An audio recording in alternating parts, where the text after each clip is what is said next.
প্রধান উপদেষ্টা ও জাতীয় ঐকমত্য কমিশনের সাথে বৈঠক শেষে এবার বিএনপির ব্যস্ততা মিত্র দলগুলোকে নিয়ে। সপ্তাহ জুড়ে দলটির লিয়াজো কমিটি বৈঠক করে ডজন খানেক সমমনা দলের সাথে। এদিকে ভিন্ন ধর্মাবলম্বীদেরকে জামাতের ব্যানারে নির্বাচন করার আহ্বান জানিয়েছেন জামাতের আমির। এসব নিয়ে নির্বাচনের হাওয়া কোন দিকে বইছে সেটি জানাতে আজকে ভোটের ট্রেনে যুক্ত আছি আমি সিফাত শাহরিয়ার। শুরুতে জেনে আসবো দিনভর নির্বাচন নিয়ে কে কি বললেন। আমরা দেখতে চাই দিনভর রাজনৈতিক যে দলগুলো রয়েছে, রাজনৈতিক দলগুলোর সহ নির্বাচন কমিশন কথা বলেছে। সেক্ষেত্রে প্রথমেই দেখছি নির্বাচনের জন্য দেশের মানুষ উদ্গ্রীব হয়ে আছে, এটি বলেছেন বিএনপি স্থায়ী কমিটির সদস্য আমির খসরু মাহমুদ চৌধুরী। তারপরেই আমরা দেখতে পাচ্ছি বিএনপির চেয়ারপারসনের উপদেষ্টা জয়নুল আবদিন ফারুক বলেছেন ডিসেম্বরের আগে নির্বাচনের রোডম্যাপ দেওয়ার আহ্বান তার। এবং আজকে প্রধান নির্বাচন কমিশনার সহ নির্বাচন কমিশনারদের সাথে বাংলাদেশে নিযুক্ত অস্ট্রেলীয় হাইকমিশনার সুসান রাইলি বসেছেন। তিনি বলেছেন বাংলাদেশে অবাধ ও সুষ্ঠু নির্বাচন চায় অস্ট্রেলিয়া। এবং সেই অনুষ্ঠানে প্রধান নির্বাচন কমিশনার এএমএম নাসির উদ্দিন তিনি বলেছেন আওতার মধ্যে থাকা প্রয়োজনীয় সংস্কার ইসি নিজেই করবে।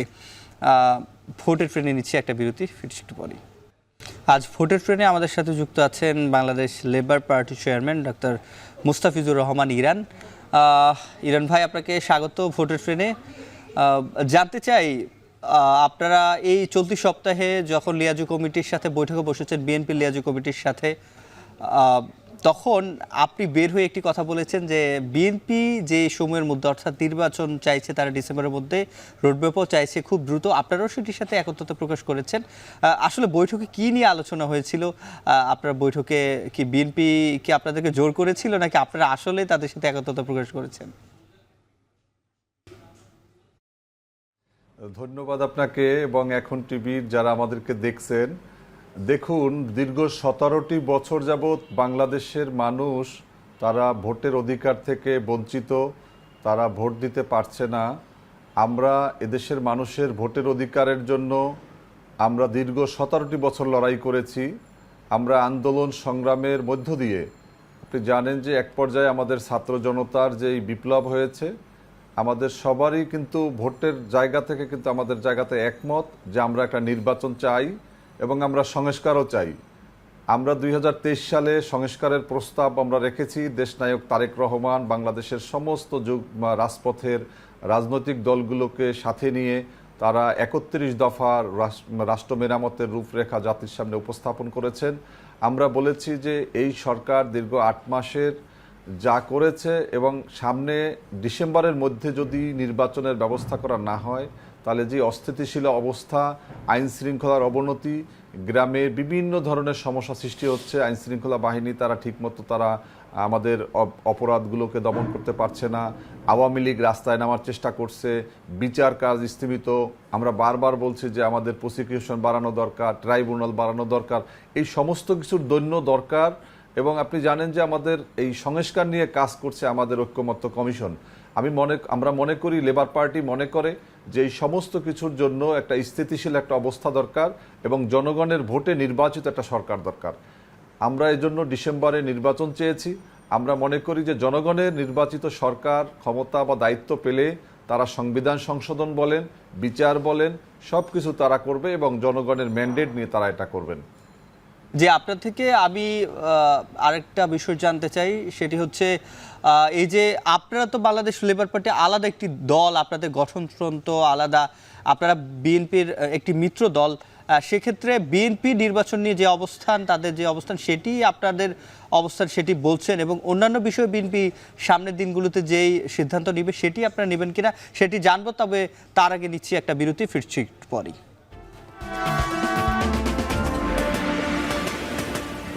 বিরতির পর আবার স্বাগত, দেখছেন ভোটের ট্রেন। আজ যুক্ত আছেন আমাদের সাথে বাংলাদেশ লেবার পার্টির chairman doctor Mustafizur Rahman Iran. Iran, আপনাকে আবারও স্বাগত। যেটি বিরতির আগে জানতে চেয়েছিলাম যে আপনারা তো বাংলাদেশ লেবার পার্টির আলাদা গঠনতন্ত্র রয়েছে, সেক্ষেত্রে সামনে নির্বাচন পর্যন্ত আপনারা নিজেদের সিদ্ধান্তই চলবেন নাকি বিএনপি যে পথে এগোবে আপনারাও সেই পথেই যাবেন? ধন্যবাদ আপনাকে। দেখুন, বাংলাদেশ লেবার পার্টি এবং বিএনপি আমরা দীর্ঘ 17টি বছর কিন্তু একত্রেই কিন্তু গণতন্ত্রের জন্য, ভোটের অধিকারের জন্য, আইনের শাসনের জন্য, ন্যায় বিচারের জন্য, মানবাধিকার প্রতিষ্ঠার জন্য আমরা কিন্তু একত্রে আন্দোলন সংগ্রাম করেছি। আমরা 2018 সালে আমি পিরোজপুর 2 আসন থেকে ধানের শীষ মার্কায় নির্বাচন করেছি। তো আমরা মনে করি যে সামনে নির্বাচন, এবং এই নির্বাচন আমরা যারা এই 31 দফা দিয়েছি আমরা একত্রেই নির্বাচন করব, এবং জনগণের যেই আকাঙ্ক্ষা, সেই আকাঙ্ক্ষা পূরণের জন্য একটা সেই কাঙ্ক্ষিত সরকারের দরকার হবে। আমরা বিশ্বাস করি যে বিএনপি এদেশের গণমানুষের সংগঠন, বিএনপি মুক্তিযুদ্ধের সংগঠন, যার কারণে বিএনপি আমাদের যেই সমমনা শক্তিকে সাথে নিয়ে তারা নির্বাচনের বৈতরণী পার হয়ে জনগণের ভোটে নির্বাচিত সরকার গঠন করে তারা একটা এদেশের মানুষের সমৃদ্ধ বাংলাদেশের দিকে এগিয়ে নিয়ে যাবে।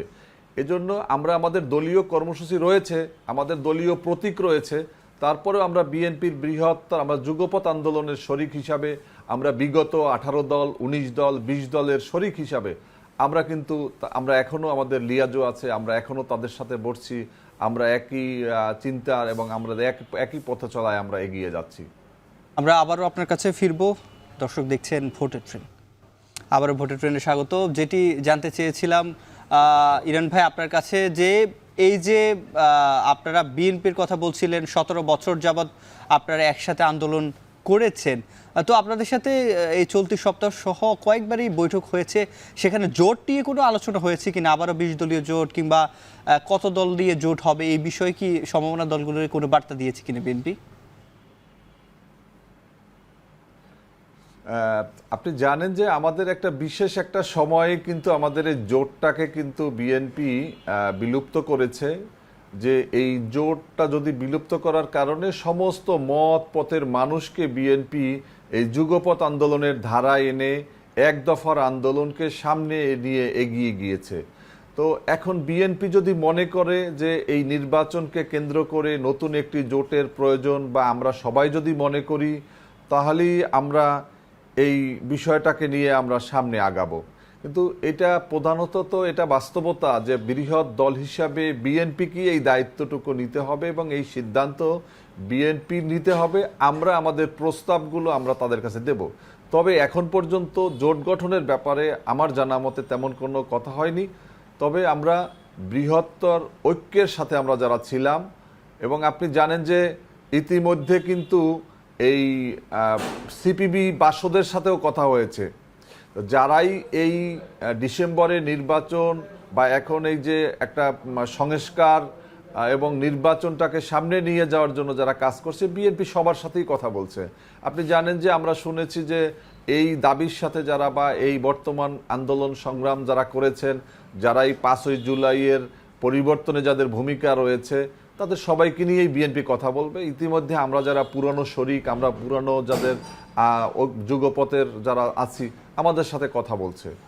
তো আমি মনে করি যে আমাদের শুধু বিএনপি নয়, আপনাদের যে বাংলাদেশ লেবার পার্টি, তার সাথে জামাত প্রীতিও শোনা যায় যে জামাতের সাথেও আপনাদের লেবার পার্টির কেউ কেউ তাদের সাথেও জোট করতে চাচ্ছে, কিংবা আমরা অতীতেও দেখেছি। সেক্ষেত্রে এবারের আসন্ন নির্বাচনে সেটি আবার জামাতের সাথে জোট হওয়ার সম্ভাবনা রয়েছে কিনা? দেখুন, আমরা বাংলাদেশ লেবার পার্টি আমাদের জন্ম থেকেই, আমাদের 1977 সালে থেকেই কিন্তু আমাদের প্রতিষ্ঠাতা মৌলানা আব্দুল মতিন তিনি জাতীয়তাবাদী ফ্রন্টে ছিলেন।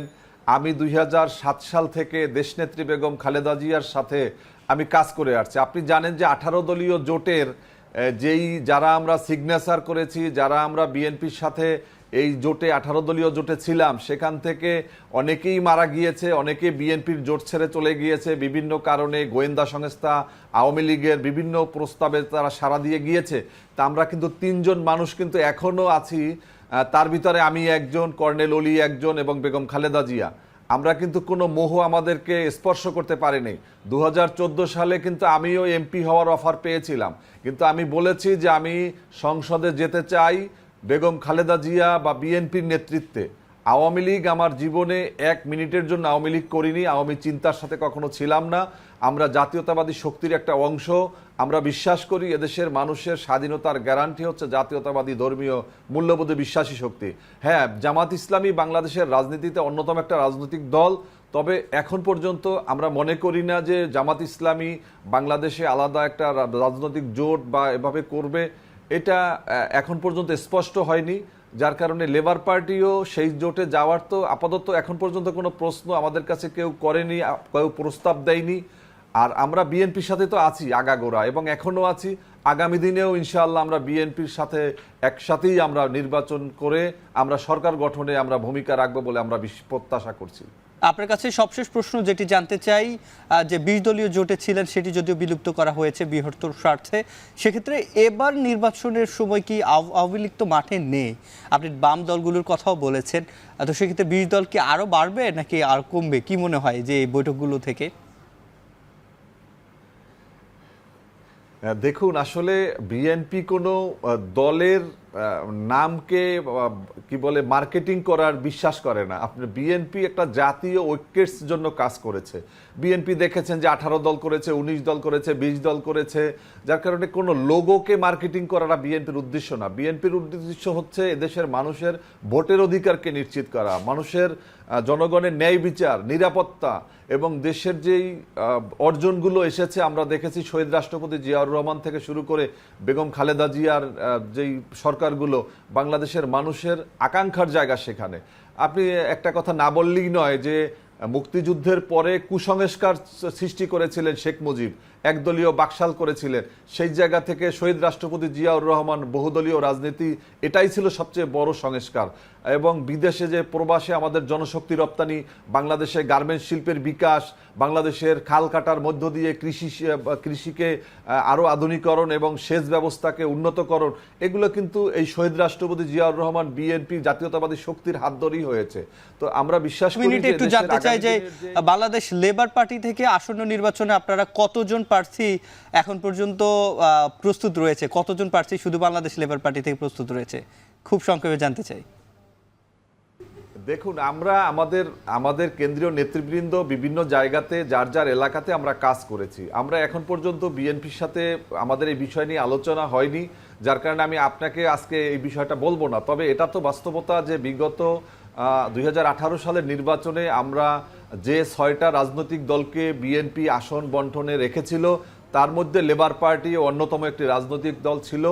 আমরা জোটের কাছে আমরা এমন কোনো প্রত্যাশা করব না যেটা বিএনপির জন্য এবং আমাদের জন্য মানুষ অনাকাঙ্ক্ষিত হবে, এবং বিএনপির কাছেও এটা বিব্রতকর অবস্থা হবে। আমরা একটা যৌক্তিক আমাদের দাবি বিএনপির কাছে রাখবো, এবং আমরাও যেন সেই দাবিকে আমরা আদায় করতে পারি এমন পরিস্থিতি, এমন পরিবেশ সৃষ্টি করেই আমরা এমন দাবি আমরা তা বিএনপির কাছে রাখতে চাই।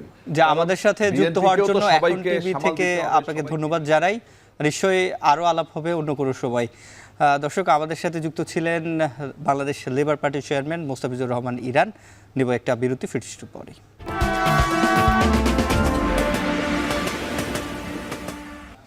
স্বাগত আরও একবার। আপনারা দেখছেন ভোটের ট্রেন। এবার সংসদীয় আসন পরিক্রমা সম্পর্কে একটু জানতে চাই। আজকে রয়েছে শেরপুর 3 আসন, যেটি সংসদীয় আসন 145, যার সীমানা শ্রীবর্দী ও ঝিনাইগাতী উপজেলা। মোট ভোটার 3,82,400 জন। পুরুষ ভোটার রয়েছে 1,79,402 জন। নারী ভোটার রয়েছে 1,92,494 জন। তৃতীয় লিঙ্গে 4 জন ভোটার রয়েছে।